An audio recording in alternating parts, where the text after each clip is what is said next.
계시로 세상의 종말을 보다 세상의 끝을 본 사람 우리들이죠. 예. 자, 오늘 지난 시간에 이어서 우리가 이제 느부갓네살의 꿈, 그 꿈을 잃어버렸다고 하는데 그 꿈과 함께 해석을 하는 오늘 다니엘을 보게 됩니다. 그 꿈 때문에 죽게 생겼다가 하나님께 제일 먼저 한 게 뭐죠? 죽을 수밖에 없는 상황에서 그는 기도했다는 거. 그리고 기도했을 때 하나님께서 계시해 주셨고, 그랬을 때 또 다니엘이 제일 먼저 한 것이 하나님 감사드렸다는 거. 우리도 마찬가지라는 것이죠. 우리도 그렇게 죽을 만한 상황이 벌어지게 되면 우리는 기도해야 되고, 또 우리가 합심 기도해야 된다고 다니엘과 그 친구들이 함께 했던 것처럼 그렇게 기도하면 하나님께서 우리의 기도에 귀를 기울이시고 자비를 베풀어 주시는 분이십니다. 은혜를 주시는 분이시고, 그리고 그렇게 그 응답 받았다면 우리는 먹튀하지 말고 하나님께 감사를 드리고 찬양을 드려야 한다고 말씀을 드렸습니다. 그리고 그것은 내가 아니요 하나님께서, 내가 잘나서 내가 똑똑해서가 아니라 하나님께서 하신 것이라고 그렇게 해야 한다고, 그런 자세를 취해야 된다고 말씀을 드렸습니다. 자, 오늘 느부갓네살이 꾼 꿈의 내용을, 이제 그 줄거리를 내용을 설명하는 그 본문을 우리가 읽었죠. 이것은 칼데아 현자들은 절대로 말해줄 수 없는 것이었지만 이제 다니엘이 말해줄 수가 있었습니다. 다니엘의 지혜와 능력으로 된 것입니까? 아니죠. 지혜와 능력은 하나님께 속한 것입니다. 하나님께서 알게 해주셨습니다. 자, 지혜와 능력은 하나님께 속했다고 지난 시간에 봤습니다. 근데 그뿐만 아니라 오늘 우리가 보게 되는 하나님은 지혜와 능력만이 아니라 온 세상의 주관자이시고 모든 만물을 주관하시는 분이심을 우리가 오늘 본문을 통해서 보게 되는 것입니다. 자, 이 꿈의 내용 29절에서 다니엘은 29절에서는 바로 이 일이 장차 있을 일이라고 했습니다. 장차 있을 일이라는 것은, 그것을 말하는 것은 예언이죠. 그러니까 이 꿈은 예언인 것입니다. 그 꿈에서 나타난 큰 형상으로 그렇게 나타났는데, 그 형상의 금머리는, 정금으로 된 그 머리는 바빌론 그 왕국 느부갓네살 그거로 시작해서 그 다음에 이제 양 어깨, 가슴, 팔로 이루어진 메데 페르시아, 그리고 그리스, 그 다음에 로마, 그리고 마지막 10발가락, 마지막 이제 이방 숫자죠. 이방 왕국이 마지막에 10왕국으로 그렇게 보여질 것이고, 그런데 손으로 다듬지 아니한 돌이 바로 예수 그리스도시고, 그분이 오셔서 이방 왕국을 치게 되면 끝나는 것입니다. 이방 나라들은 다 끝나버리고 주님의 왕국이 온 세상의 모든 나라들을 다스리는 주님의 왕국이 세워질 것이다 라고 하는 것을 하나의 청사진처럼 보여주는 게 바로 그 형상의 내용이죠. 그 느부갓네살의 그 꿈의 모습이었던 것입니다. 자, 그래서 우리가 이것으로 아는 것은 뭡니까? 온 세상을 주관하시는 인류의 역사, 또 왕들의 흥망성쇠, 개개인의 생사화복을 주관하시는 분, 우리가 이렇게 많이 얘기하는데, 그래서 그냥 얘기하는 게 아니라 성경에 따르면 그러하신 분이에요. 인류의 역사를 주관하시는 분이죠. 그러한 하나님인 것을 우리가 알게 되고, 우리가 지금 쓰고 있는 달력은 2020년, 바로 예수님께서 이 땅에 오신 지로 2020년째가 되었고, 역사는 히스토리, 바로 그분의 이야기, 하나님의 역사 속에, 하나님의 이야기 속에 우리가 살고 있는 것입니다. 그리고 그 예언의 시계는 지금 잠시 멈춰져 있지만, 우리가 들림받게 되면 그 예언은 이제 다니엘의 70째 주가 시작되면서 대환란이 시작되어지고, 그 다음에 왕국이 임하게 되는 그리스도께서 바로 그 이방 왕국들이 다 무너지고 왕국이 세워지는, 그때 저와 여러분들은 주님과 함께 통치하게 되는 그런 이야기, 이 스토리, 히스토리입니다. 그분의 이야기 속에 우리는 살고 있습니다.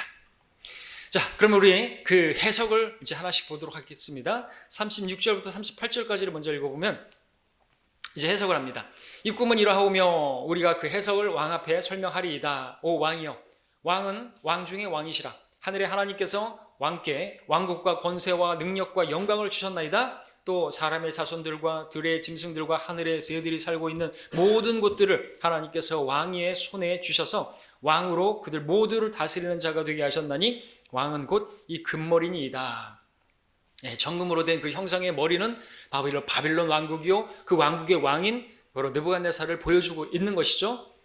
하나님께서 그 느부갓네살에게 왕국과 권세와 능력과 영광을 주셨다고 말씀하고 있는 것입니다. 하나님께서 허락하신 거예요. 그러니까 이방 나라의 왕도 하나님께서 세우신 것이죠. 모든 권세는 바로 하나님께로부터 오는 것입니다. 자, 39절 40절에 보니까 왕 이후에 왕보다 못한 다른 왕국이 일어날 것이요 또 다른 셋째 왕국이 노수로 일어나 온 세상을 다스리게 되리이다. 넷째 왕국은 철같이 강한 왕국이 될 것이니 철은 모든 것을 산산조각내며 이기는 것이라. 철이 모든 것을 부수는 것 같이 그 왕국이 산산조각을 내고 깨트릴 것이니이다. 자, 바빌론이 이제 무너지고 그다음에 이제 메데 페르시아가 일어나게 될 것을 보여주고 있죠. 근데 그 메데 페르시아는 바빌론보다 못한다. 39절에서 왕 이후에 왕보다 못한 왕국이 일어날 것이다 라고 했습니다. 그러니까 바빌론보다는 약화된, 통치권에 있어서 권세에 있어서 약한 그런 왕국 메데 페르시아. 두 왕국으로 또 돼 있으니까 메데에도 또 페르시아에도 왕이 있는 것입니다. 그리고 거기에 또 주관하는 또 많은 또 그런 치리자들이 있고 그런 모습이죠. 근데 이 메데와 페르시아지만 하나로 연합된 왕국이죠. 여러분들 그 그림을 보게 되면 이렇게 형상이 이렇게 팔을 꼬고 있는 것을 보게 되는데 둘이지만 하나로 연합된 그런 왕국인 것을 보게 되는 것입니다. 이 왕국의 특징은 말씀드린 것처럼 바빌론보다는 못한 그런 특징을 가지고 있다. 어떤 면에서 바빌론, 느부갓네살 왕보다 못하나 하니까 그 통치권에 있어서, 그 권력에 있어서 바빌론은 막강했지 않습니까? 그의 말은 곧 법이었어요. 그에게 누군가가 대적한다? 그에게 누군가가 뭘 얘기한다? 그러면은 토막나 죽는 것이에요. 그렇죠? 꿈 해몽도 못하면 토막나 죽을 것이고 그런 상황이라는 것이죠. 근데 메데와 페르시아는 그렇지 못한 것이에요. 왕들의 권세가 그렇게 막강하지 못한 것입니다. 여러분들 메데 다리오 왕 어땠습니까? 다니엘이 이제 사자굴에 던져지게 된 상황인데 그 칙서에다가 서명을 했기 때문에 그것은 왕이라도 변경시킬 수가 없는 것이었죠. 다니엘은 여러분들 다니엘서 6장을 한번 볼까요? 다니엘서 6장을 보시면 15절에 보시면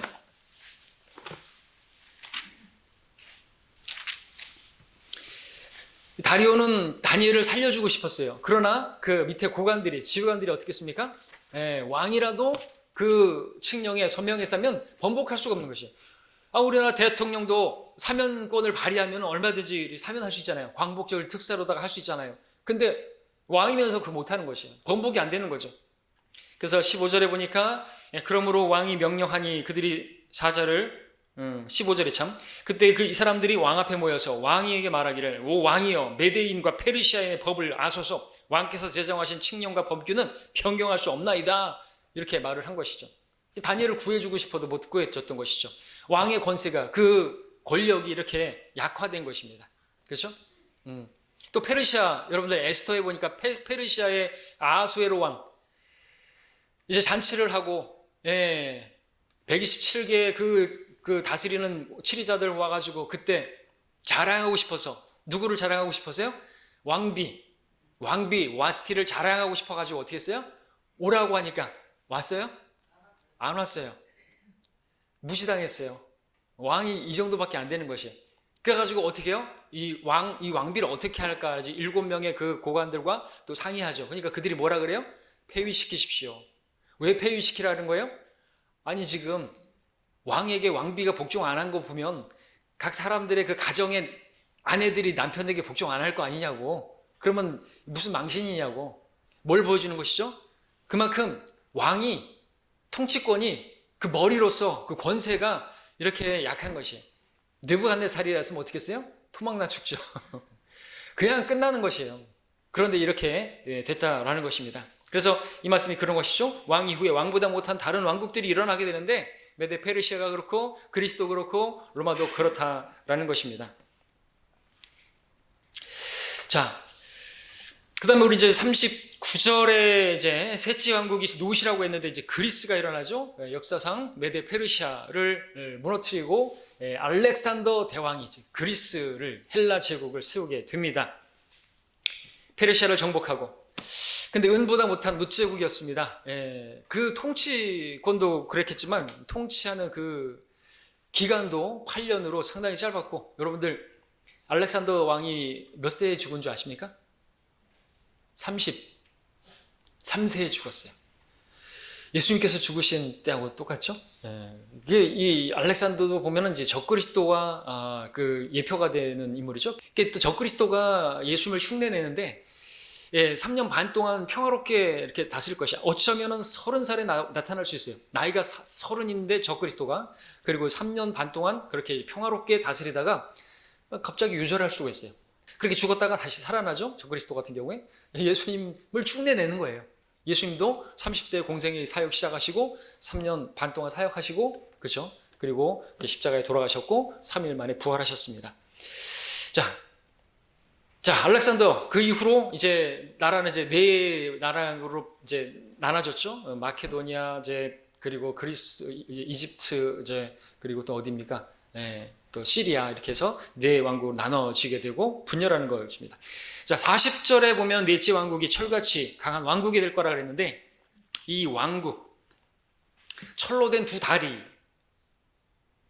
그 다리가 두 개죠. 그러다 보니까 이 로마인데, 이 로마가 역사상 어떻게 돼요? 동로마와 서로마로 이렇게 나누어지는, 그것을 또 보게 됩니다. 그리고 이 로마가 역사 속에서 철같이 강한 제국으로 등장하는데, 세상 역사에서도 로마를 철권 통치 제국이라고 그렇게 부릅니다. 철장 통치라는 것이죠. 모든 것을 부수는 세력으로 등장했는데, 이 철이 로마인 것입니다. 그리고 대표적으로 모든 것을 부수는 세력인데, 예루살렘 성전이 로마에 의해서 파괴되었죠. 이 철이 로마라고 하는 것은 우리 다니엘서 9장 26절에 따르면 다니엘의 70째 주에 그 예언에서 메시아가 끊어질 것이나 그랬는데, 메시아가 끊어지는 데 있어서 누가 했어요? 로마가. 바로 예수 그리스도를 십자가에 못 박았는데, 십자가에 못 박은 그 못도 철이고 예수님을 찔른 그 창도 철이고, 그것은 우연이 아닐 것입니다. 철권 통치, 로마는 철. 그 다리가 그 로마라면 이제 10발가락도 그 철과 진흙이 섞였다 그랬는데, 로마의 영향력을 받는 그런 10왕국이 되는 것이죠. 로마 카톨릭, 바티칸의 영향을 받는, 움직여지는 그런 세상 체계가 될 거라는 것이죠. 배후 세력이 그렇다는 것입니다. 자, 우리 계속해서 41절, 43절까지 읽어보면, 그 일부는 토기장의 진흙이며 일부는 철인 발과 발가락을 왕께서 보셨으니 그 왕국은 나뉘어질 것이며, 왕께서 철과 차진 진흙이 섞인 것을 보셨으니 그 왕국에는 철의 강함이 있을 것이니이다. 또한 그 발가락의 일부는 철이요 일부는 진흙이므로 그 왕국이 부분적으로는 튼튼하고 부분적으로는 부서질 것이니이다. 왕께서 철과 차진 진흙을 섞인 것을 보셨으니 그들은 사람들의 씨와 섞일 것이나 그들이 서로 합하지 못하는 것이 철이 진흙과 섞이지 못함과 같으리다. 자, 마지막 왕국은 발과 발가락 부분인데, 진흙과 철로 이루어졌고, 이것이 마지막 시대에 바로 이방 왕국, 열은 이방, 10은 이방의 숫자고, 42절 말씀처럼 철은 강한데 흙은 약해서 부서지는 것인데, 이 모든 왕국들이 혼합되어 있지만 하나로 연합되지 못하는 그런 상황이 되는 것입니다. 자, 우리는 10발가락 시대를 지금 살고 있다고 말할 수 있습니다. 그렇죠? 그리고 이 10왕국은 어떤 형태로든지 로마 제국과 연결되어진 다리에서 시작되는, 그리고 43절에서 또 흥미로운 표현을 보게 하는데, 그들이 사람들의 씨와 섞일 것이라고 했는데, 무엇이 사람들의 씨와 섞인다는 말인 것인가? 그러니까 사람과 어떤 다른 존재가 섞인다라는 것이죠. 그것을 통해서 우리가 알 수 있는 것은 창세기 6장에서 있었던 일이 마지막 날들에 있을 것이다. 그리고 그 10왕국의 10뿔, 계시록에서는 그 10왕들은 초자연적인 그런 존재일 것이다. 그러니까 창세기 6장에 어떤 일이 있었습니까? 하늘에 타락한 천사들이 내려와서 사람의 딸들과 그렇게 씨를 섞었지 않습니까? 그와 같은 일들이 벌어질 것이죠. 이렇게 UFO가 출몰하고, 자, 그런 것들도 다 배후에 마귀가 역사하는 것이죠. 자, 그 다음에 이제 우리 44절, 45절을 읽겠습니다. 이들 왕들의 때에 하늘의 하나님께서 결코 멸망하지 않은 한 왕국을 세우시리니 그 왕국은 다른 백성에게 넘겨지지 않을 것이요 도리어 그 왕국이 이 모든 왕국들을 쳐부수고 멸하여 영원히 설 것이니이다. 왕께서 사람의 손을 대지 않고 산 위에서 떨어져 나간 돌과 그 돌이 철과 놋과 진흙과 은과 금을 산산조각을 내는 것을 보신 것은 위대하신 하나님께서 이후에 있을 일을 왕께 알게 하신 것이니 그 꿈은 분명하고 그 해석은 확실하니이다 하였더라. 중요한 것은 이제 철과 진흙이 어떤 것인지 모르겠지만, 아무튼 중요한 것은 우리 확실하게 알 수 있는 것은 이방 왕국들은 끝난다라는 거죠. 예, 손으로 다듬지 아니한 그 돌이 와서 그 이방 왕국 열 왕을 쳐버리니까 쭉정이 같이 여름 타작마당에 그런 쭉정이 같이 다 날아가 버리고 이방의 나라는 끝나는 것이. 그러니까 지금 이렇게 포로가 되어가지고 이스라엘을 중심으로 성경이 오는데 그때로부터 이제 이방인들의 때예요. 누가복음에 보면은 이방인들의 때라고 말하는 표현이 나오죠. 로마서에서는 이방인들의 충만한 수가 아니라 충만함이 차기까지 이스라엘이 완고하게 되어지고, 그러나 이제 이스라엘은 회복되게 돼 있어요. 우리는 그것을 믿죠. 이스라엘은 회복하게 됩니다. 그리고 그 민족 중에 우두머리로 이스라엘 백성들이 서게 될 것이고, 주님께서 이제 재림하시면 그렇게 될 것이죠. 근데 그때까지 주님께서 오셔서 왕국을 세우기 전까지 이방인들의 때가 이렇게 계속 전개가 되는 것이에요. 다른 세상의 어떤 세상 역사 가운데 무슨 징기스칸도 있었고 그렇게 있었지만, 성경은 이렇게 지중해를 중심으로 해서 유대인들과 관련된 이런 왕들을 보여주면서 이방 왕들의 역사가 이렇게 흘러갈 것이고 마지막은 이렇게 될 것이다 라는 것을 보여주고 있다라는 것입니다. 자, 여기 손으로 다듬지 않은 돌, 산에서 떨어져 나온 이 돌, 누구죠? 바로 예수 그리스도. 그분께서 재림하시는 것을 보여줍니다. 주님께서 말씀하셨죠? 떨어지게 되면 다 가루로 부숴버릴 것이다. 베드로전서에서는 그분께서 하나님께서 택하신 귀중한 산 돌이신 그분이라고 말씀하고 있습니다. 그분에 의해서 이 형상이 부서져 버리는 것이.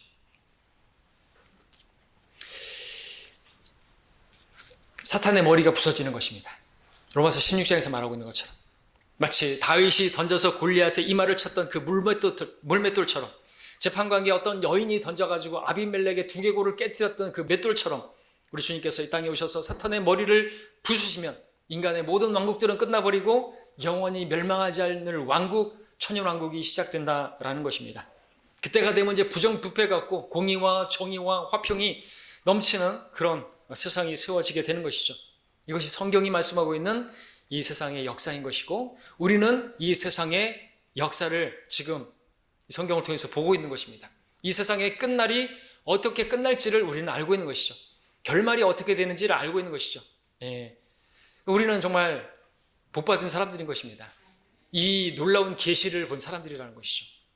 향상된 계시를 또 우리는 받은 사람들이에요. 자, 그런 우리들이 조심해야 될 게 있습니다. 그것은 우리가 향상된 계시를 봤다고, 우리는 세상의 모든 것들을 다 끝을 봤다고, 앞으로 어떻게 될지 우리 다 안다라고 우리는 자처하는 사람들인데, 그런 우리들이 조심해야 될 것이 있는데, 그것을 다니엘을 통해서 본다면 우리는 조심해야 될 것이 무엇인지 알 수 있는데, 여러분들 46절부터 48절까지 보시겠습니다. 자, 느부갓네살 왕이 엎드려 다니엘에게 경배하고 그들로 예물과 향품을 그에게 바치도록 명령하더라. 왕이 다니엘에게 대답하여 말하기를, 네가 이 은밀한 일을 나타낼 수 있음을 보니 너희의 하나님은 신들 중에 신이시요 왕들 중에 주시며 은밀한 일을 나타내시는 분이심이 분명하도다 하였더라. 그 왕이 다니엘을 위대한 인물로 세우고 그에게 큰 선물을 많이 주며 그를 바빌론 전 지방의 치르자로 삼고 바빌론의 모든 현자들을 주관하는 총독들의 우두머리로 삼았더라. 자, 무엇을 보십니까? 다니엘이 그렇게 꿈을 해몽해 주니까 느부갓네살이 그 앞에 경배를 했고, 다니엘은 그 경배를 받았습니다.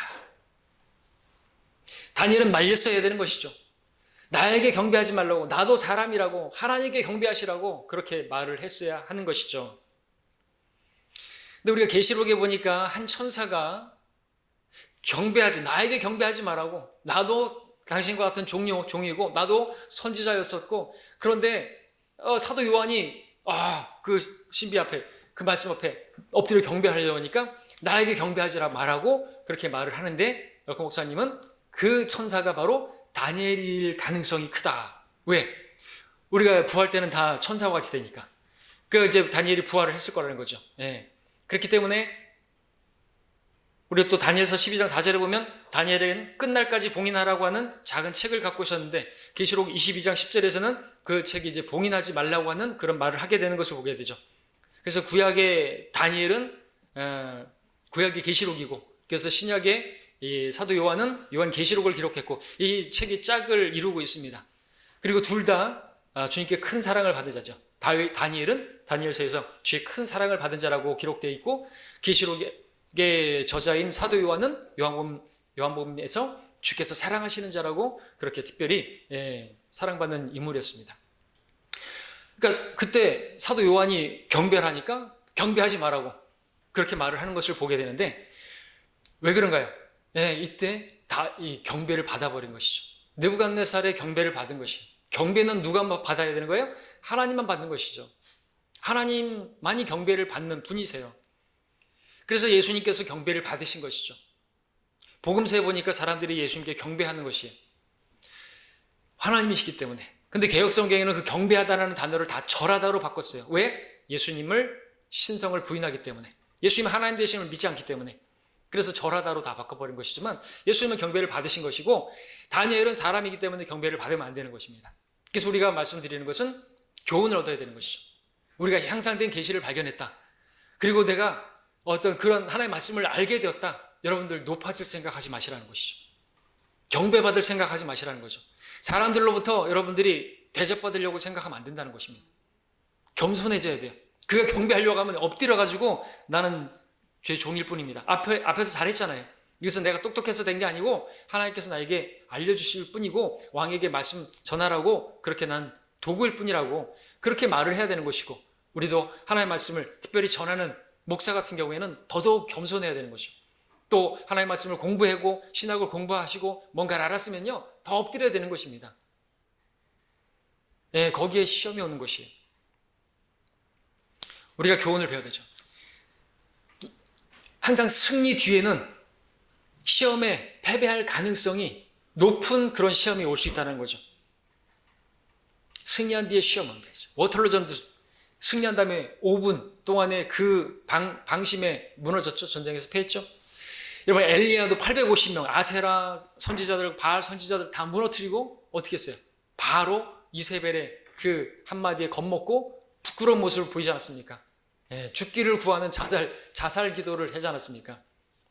노아는 방주를 짓고 잘했습니다. 그런데 곧바로 뭐 했어요? 술 취해가지고 범죄하고 말았죠. 다윗 승승장구하는 전쟁, 나중에 여유 부리다가 옥상에서 그리고 여인을 바라보고 간음하게 되어버렸습니다.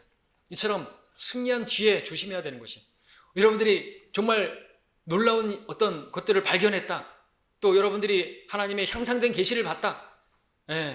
많은 지식을 얻게 되었다. 지식은 교만하게 할 수 있다는 거 기억하시고 겸손해야 된다는 것이죠. 그렇게 느부갓네살의 경배를 받아버렸기 때문에 이제 또 뒤에 보니까 형상을 또 이제 세워놨는데 머리부터 발끝까지 다 금으로 도배를 했어요. 왜? 자기의 왕국이 머리가 금인데 금 다음에 이제 은 노수로 이렇게 바뀌어져 가는데, 그렇게 되지 않게 하려고 머리부터 발끝까지 금으로다가 된 형상을 만들어놓고, 그럼 자기의 제국이 영원할 거라고 생각하고, 참 머리 좋죠? 머리 좋은 게 아니라 그렇게 도배로 한다 할지라도 하나님께서 그렇게 말씀하셨으면 그대로 되는 거예요. 인간이 그걸 바꿀 수가 없는 것이죠. 근데 바빌론이, 느부갓네살은 그걸 바꿔보려고 했던 것이죠. 머리가 정금이 바빌론이라고 하니까 그것이 왜 거기서 끝나? 다 발끝까지 금으로. 그리고 어떻게 해요? 절하라고 했죠. 다 절했습니다. 근데 누가 절하지 않았죠? 사드락과 메삭과 아벤노고는 절하지 않았습니다. 그래서 그들은 불과 용광로에 던져지는 위기에 처했습니다. 그러면 다니엘은요? 다니엘은요? 절했다라는 것이죠. 경배했다는 것이죠. 그렇게 볼 수가 있어요. 다니엘은 높은 치리자인데 왜 했겠을까요? 내가 너한테 경배했잖아. 그럼 너도 나한테 경배해야지. 기브 앤 테이크. 죄는요, 그렇게 심은 대로 거두게 되는 것입니다. 경배 받았습니다. 그러니까 이제 자기도 경배를 해야죠. 그 형상은 곧 느부갓네살 자신을 상징하는 것이니까. 그러니까 여러분들 뭔가에 타협하면요, 거기서부터 여러분들 올무에 걸리는 것을 알아야 되는 것입니다. 자, 이런 교훈을 우리가 받을 수 있고요. 자, 그러나 이제 느부갓네살 꿈을 통해서 우리가 배워야 하는 교훈은 따로 있다고 말씀을 드립니다. 이제 이것이 오늘 또 설교에서 중요한 부분이 되겠습니다. 세 가지로 말씀드릴 수 있는데, 우리가 이 느부갓네살 꿈, 이 큰 형상을 통해서 우리가 배워야 하는 것. 첫 번째는 온 세상의 주관자가 누구인가 하는 것을 우리가 알아야 된다는 것이죠. 온 세상을 주관하시는 분, 그분은 누굽니까? 하나님이신 것이죠. 여러분들 찾진 않습니다. 사무엘상 2장 6절에 보니까 주께서는 죽이기도 하시며 살리기도 하시고 음부로 끌어내리기도 하시고 끌어올리기도 하시는도다. 주께서는 가난하게도 하시고 부하게도 하시고 낮추기도 하시고 높이기도 하시는도다. 주께서 가난한 자를 티끌에서 일으켜 세우시며 거지를 퇴비더미에서 높이 들어 통치자들의 자리에 앉히시고 그들로 영광의 보좌를 이어받게 하시나니 이는 땅의 기둥들이 주의 것이며 또 주께서 세상을 그것들 위해 세우셨습니다. 말씀하고 있습니다. 여기서도 말씀하고 있죠. 온 세상의 주관자가 누구냐죠.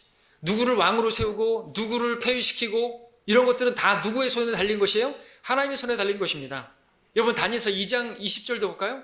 우리 앞에서 봤죠? 2장 20절 보십시오. 이제 그 꿈에 대해서 이야기할 때 뭐라고 얘기했습니까? 그 꿈이 무엇을 말하는 것입니까? 예, 이 금머리부터 시작해가지고 이거는 왕들이 이제 바뀔 것이다라고 하는 걸 보여주는 것이잖아요. 2장 20절 21절에 다니엘이 대답하여 말하기를 하나님의 이름은 영원 무궁토록 송축 받으시리로다. 이는 지혜와 능력이 그분의 것임이라. 그는 때와 시기를 바꾸시며 왕들을 폐위시키기도 시고 또 왕들을 세우시며 그랬죠. 이 꿈이 뭐라는 거예요? 왕들을 폐위시키시고 그리고 이제 바빌론 다음에 메데 페르시아 그다음에 그리스 이렇게 왕들을 세우시고 폐위시키고 때와 시기를 바꾸실 것에 대한 모습을 형상으로 보여준 거라는 것이죠. 그러니까 뭘 보여주는 거예요? 하나님께서 왕들을 다 관장하시는 분이시라는 거죠. 누구를 세우기도 하시고 누구를 또 무너뜨리기도 하시고 나라를 세우시기도 하고 나라를 폐위시키기도 하시는 것이죠. 그러니까 이런 것 모든 것들이 하나님의 손에는 달렸기 때문에 우리가 이 세상을 살아가는 동안 우리는 세상의 나라들을 보면서 일희일비할 필요가 없어요. 그죠? 어떤 일들이 벌어졌다고 해가지고 막 놀랄 것도 아니고 왜? 그런 모든 것들은 다 하나님의 손 안에 달려있으니까 그것을 우리가 믿는다면 우리가 볼 때는 왜 저런 일이 벌어지지? 하는 것도 우리는 그냥 하나님께서 모든 것을 합력해서 선을 이루시는 분이에요.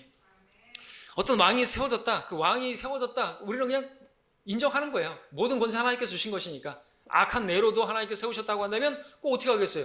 복종하라고 했으면 복종해야죠. 하나님께서 직접적으로 뜻을 가지고 세우신 거 아니에요. 무슨 느부갓네살도 내 종이라 그랬고 코레스도 내 종이라고 그랬는데요. 그죠? 파라오도 내 종이라고 했고 하나님께서 누구도 세우실 수가 있는 것이에요.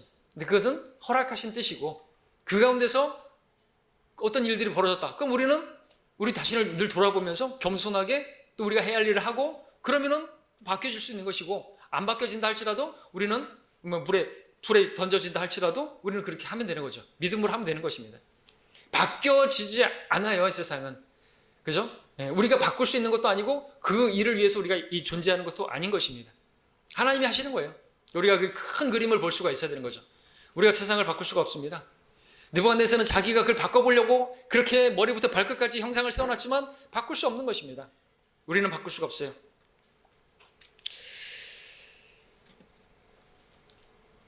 그리고 이제 그 역사를 주관하시는 분. 여러분 유다가 바빌론의 포로로 된 것도 누가 한 거라 그랬죠? 우리 다니엘서 1장 2절에서 봤었죠. 앞전에 주께서 유다의 여호야킴 왕을 하나님의 집 기병 일부가 더불어 그의 손에 바빌론 느부갓네살의 손에 넘겨주셨더니라고 다니엘이 썼다 그랬잖아요. 다니엘이 그것을 다 보고 있으니까 자기를 더럽히지 않겠다고 결정할 수 있었고 결심할 수 있었던 것이고 왕을 두려워하지 않고 그 가운데서 하나님의 뜻대로 살겠다고 고백할 수가 있었던 것이죠. 그러니까 우리도 마찬가지예요.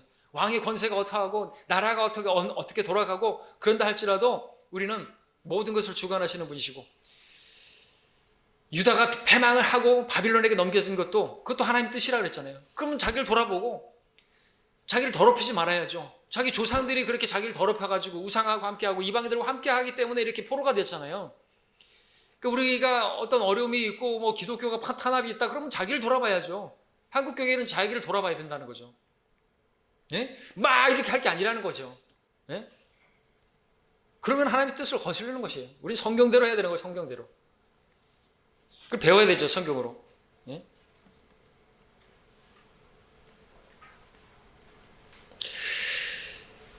자, 그 다음에 우리 두 번째로 보겠습니다. 자, 온 세상 주관하시는 분이 누구신가를 우리가 알았다면 이 현 세상에 대해서도 우리가 봐야 되죠.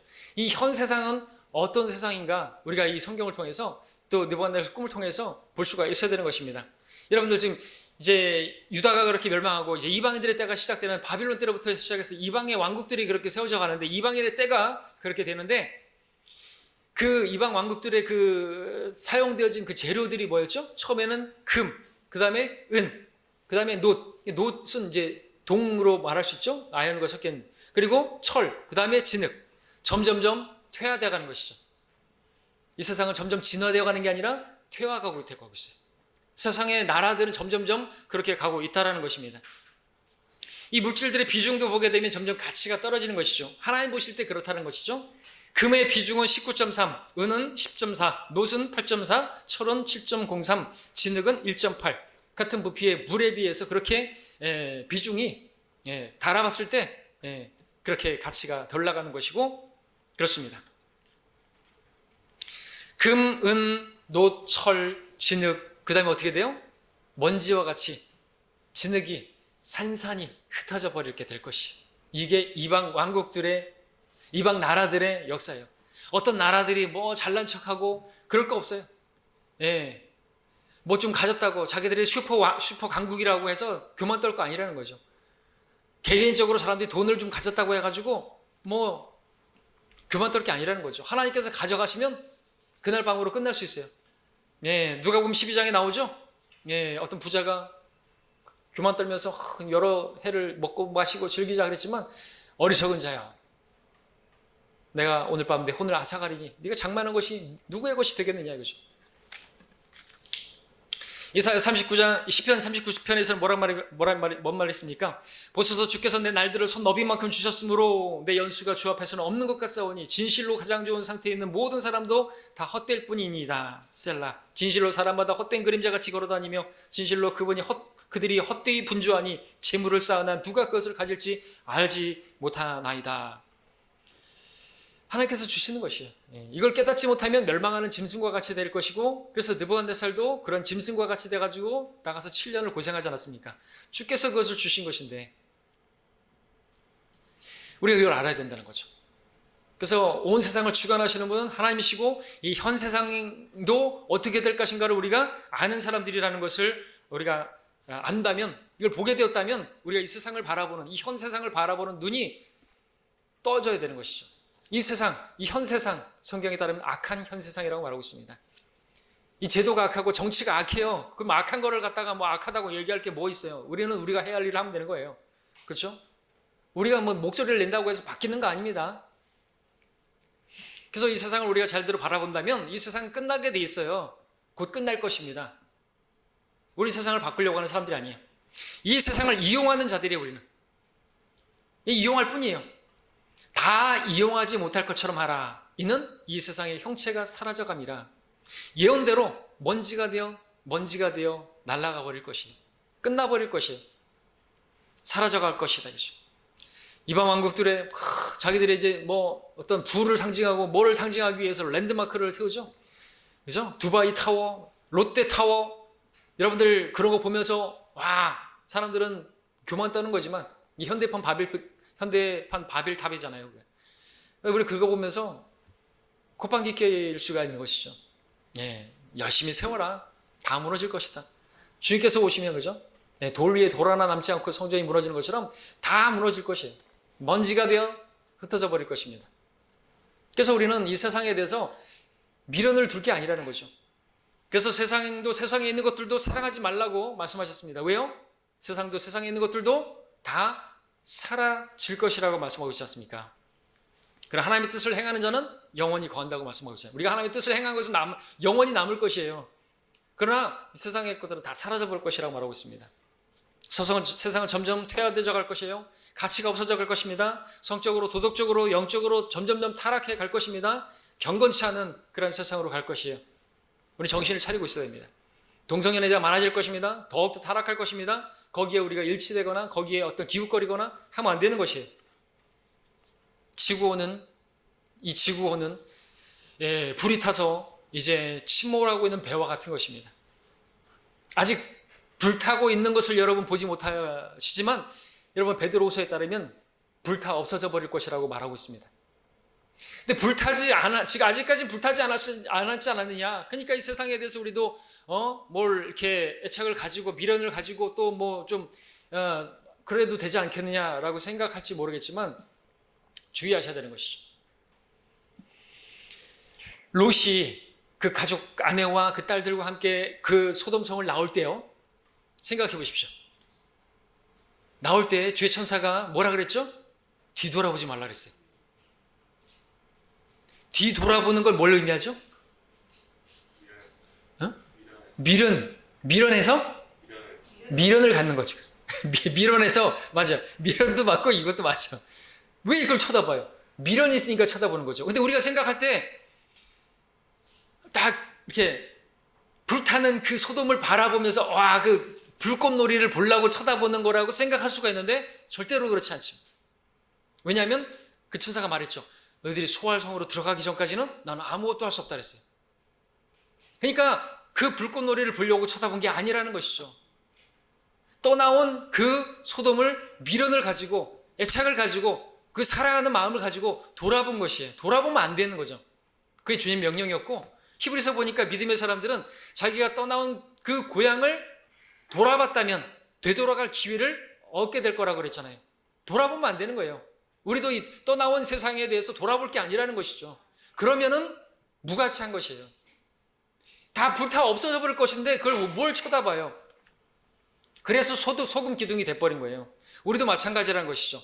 지금 불타지 않고 있다고 해가지고 불타지도 않았는데 불타지 않고 있으니까 미련을 두고 있고 또 거기서 애착을 두고 있다면 그건 우리는 맛을 잃은 소금과 같이 그렇게 버려지고 마는 것이에요. 주님께 쓰임받지 못하고 그렇게 이것도 아니고 저것도 아니고 이방인들에게 또 짓밟히고 그렇게 되는 신세가 되는 것입니다. 그러니까 우리가 이 말씀을 봤다면 이 세상의 끝날을 봤다면 이 현 세상이 어떠한 세상인 걸 알았다면 우리는 여기에 미련들 게 아니라는 것이죠. 우리가 바라볼 것은 어디예요? 위에 있는 것들을 구하라 했지 않습니까? 예. 자, 그 다음에 이제 세 번째.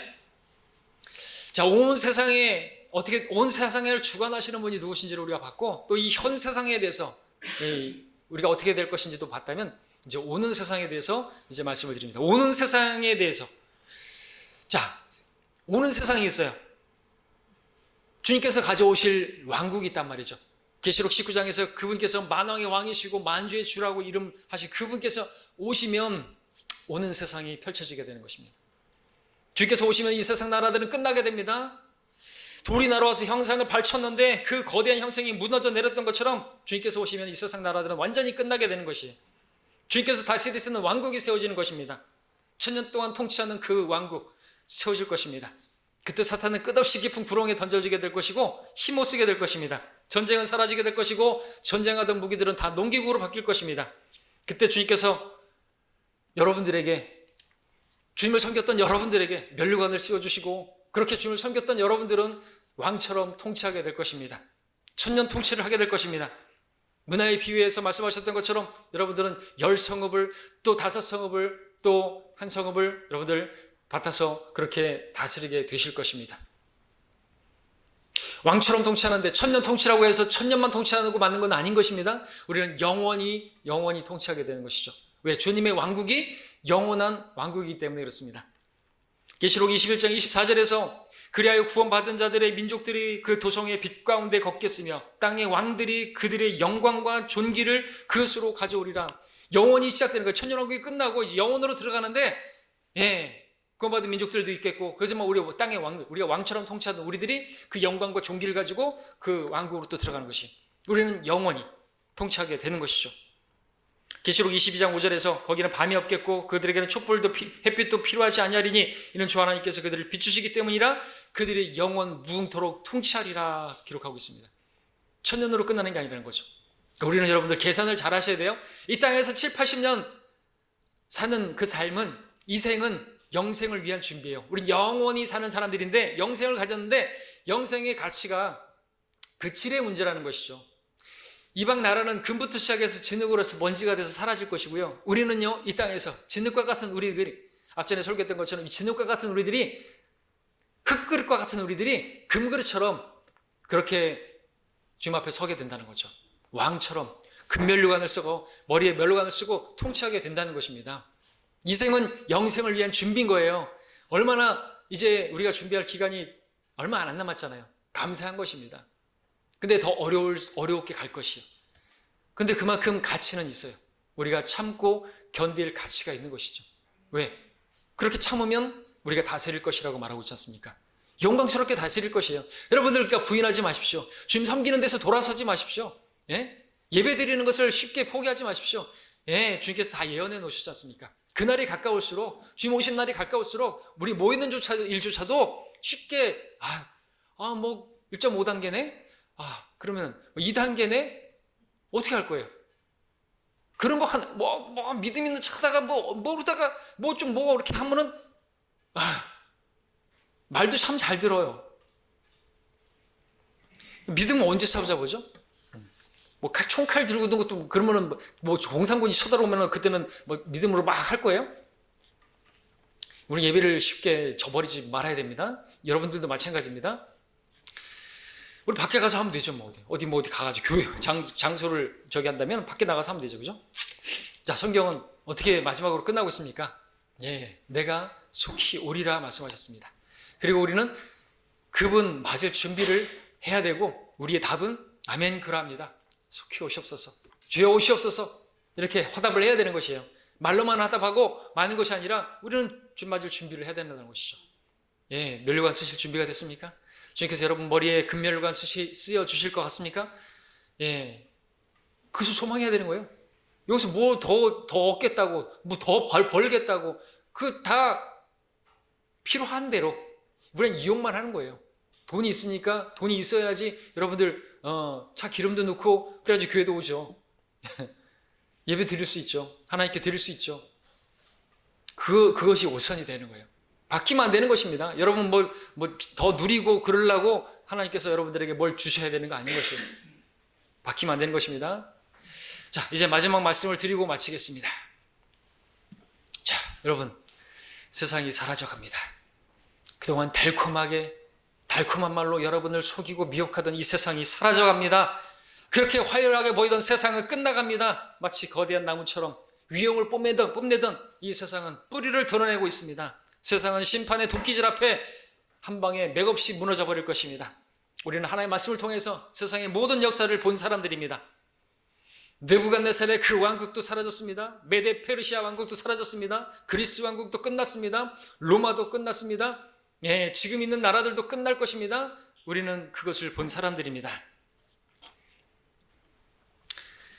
그 심판을, 우리가 이 세상의 끝날을 바라본 우리들이 취해야 될 태도는 무엇입니까? 예, 그렇다고 해서 우리는 교만할 게 아니라고 그랬죠. 겸손하게 우리는 엎드려야 할 것입니다. 그리고 내가 높임을 받는 것이 아니라 내가 이런 놀라운 계시를 받기 때문에 나는 대단하다고 착각하면 안 되고, 우리는 엎드리고 주님을 드러내고 주님을 높여야 하는 것입니다. 내가 경배받는 자리에 있으면 안 되는 거예요. 여러분이 높임을 받으려고 하면 안 되는 것이고, 여전히 세상에서 어떤 지위를 얻으려고 그렇게 애쓸 필요도 없는 것이고요. 뿐만 아니라 세상 끝을 본 우리들이 바라야 될 것이 무엇인가 이거죠. 하나님께서 세우실 왕국 바라보고 계십니까?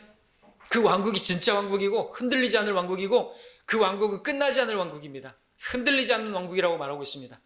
공의와 정의가 실현되는 왕국입니다. 이 전까지는 공의와 정의는 없는 것이에요. 가짜예요. 그때가 되면은요, 전쟁도 사라지게 될 것이고, 질병도 없을 것이고, 고통도 없게 될 것입니다. 사막에서 샘이 나고 광야에서 꽃이 피는 그때, 모두가 거룩함을 열망하는 그때가 올 것입니다. 주님의 지상 왕국이 오고 있습니다. 우리는 주님의 말씀에서 그 왕국을 본 사람들이에요. 세상의 끝을 본 사람들입니다. 이 세상에서의 7, 80년의 비교도 안 되는 1000년, 그리고 영광스러운 몸을 입고 주님과 통치하게 되는 그날이 다가오고 있습니다. 여러분이 지금 간절히 바라는 것은 그 왕국이십니까? 그 왕국을 바라보고 계십니까? 그 왕국을 위해서 여러분들 투자하고 계십니까? 그래야 되는 것이죠. 거길 바라봐야 되는 것입니다. 그래야지 이 세상의 재미에 대해서 아무렇지 않게 생각하고, 이 세상의 그러한 것들에 대해서 헛된 영광 가라, 아무것도 아니라고 우리가 야지할 수 있고, 우리는 영원한 영광을 구하면서 살아갈 수가 있는 것입니다. 덧없는 세상이 지나갑니다. 우리가 지금 간절히 바라는 것은 주님께서 가져오실 그 왕국, 주님의 왕국이어야 하는 것이죠. 무엇을 기다립니까? 우리의 고백은 무엇이 되어야 합니까? 아멘, 주 예수여 오시옵소서. 이 고백이 되어야 할 줄로 믿습니다. 그렇게 주님을 열망하는, 주님의 오심을 기다리며 준비하는 우리가 되기를 바랍니다. 기도하겠습니다.